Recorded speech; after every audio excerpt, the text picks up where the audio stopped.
বিসমিল্লাহির রহমানির রহিম। আমরা পূর্বের ক্লাসে যে বিষয় নিয়ে আলোচনা করেছি সেই বিষয়টা ছিল হলো ব্যাংকের ক্রমবিকাশের ইতিহাস। সেই ব্যাংকের ক্রমবিকাশ ইতিহাস থেকে আমরা কি পড়েছিলাম?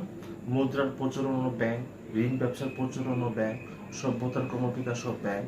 এছাড়া আমরা পড়েছি হলো ব্যবসা বাণিজ্যের উন্নয়ন ও ব্যাংক, রাষ্ট্র ব্যবস্থা সংহতি ও ব্যাংক, আধুনিক যুগ ও ব্যাংক। আমরা আজকে যে বিষয় নিয়ে আলোচনা করবো সেটা হলো ব্যবসা বাণিজ্যের উন্নয়ন ও ব্যাংক।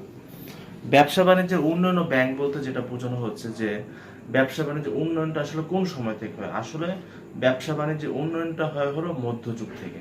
মধ্যযুগে ব্যবসা বাণিজ্যের সম্প্রসারণ হয়, মানুষ এক দেশ থেকে আরেক দেশে ব্যবসা বাণিজ্যের প্রসার লাভ করে থাকেন, এবং এই সময় মধ্যযুগে এসে বেশ কিছু ব্যাংকের আবির্ভাব হয়। তো আমরা এই ধরনের কিছু ব্যাংকের, যে ধরনের ব্যাংকগুলো আবির্ভাব হয় এরকম কিছু ব্যাংকের সাথে আমরা পরিচিত হব। তো আমরা বোর্ডে একটু দেখি যে আমরা যে বিষয় নিয়ে আলোচনা করতেছি ব্যবসা বাণিজ্যের উন্নয়ন ও ব্যাংক। ব্যবসা বাণিজ্যের উন্নয়ন ও ব্যাংক, এই সময় মধ্যযুগে যে ব্যাংকগুলো আবির্ভাব হয় সেই ব্যাংকগুলোর ভিতর প্রথম যে ব্যাংকটার আবির্ভাব হয় সেই ব্যাংকের নাম হলো ব্যাংক অফ সার্জেনিও 1178 সালে, রিক্স ব্যাংক অফ সুইডেন 1656 সালে, ব্যাংক অফ ক্রোয়েশিয়া 1765 সালে, হিন্দুস্তান ব্যাংক 1770 সালে ইত্যাদি। এছাড়া আরো বেশ কিছু ব্যাংকের আবির্ভাব হয়। এরপর আমরা যে বিষয় নিয়ে আলোচনা করব রাষ্ট্র ব্যবস্থার সংহতি ও ব্যাংক। রাষ্ট্র ব্যবস্থা সংহত ব্যাংক বলতে বোঝানো হচ্ছে যে পয়েন্টটা, যে রাষ্ট্র ব্যবস্থা সংহতি ও ব্যাংক।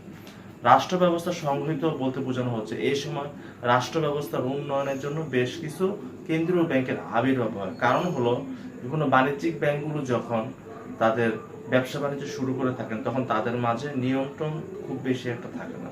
তো সেগুলো নিয়ন্ত্রণ করার জন্য সকল ব্যাংকগুলোকে একটা ব্যাংকের মাধ্যমে আওতায় আনার প্রয়োজন ছিল। এই জন্য কেন্দ্রীয় ব্যাংকের আবির্ভাব হয়।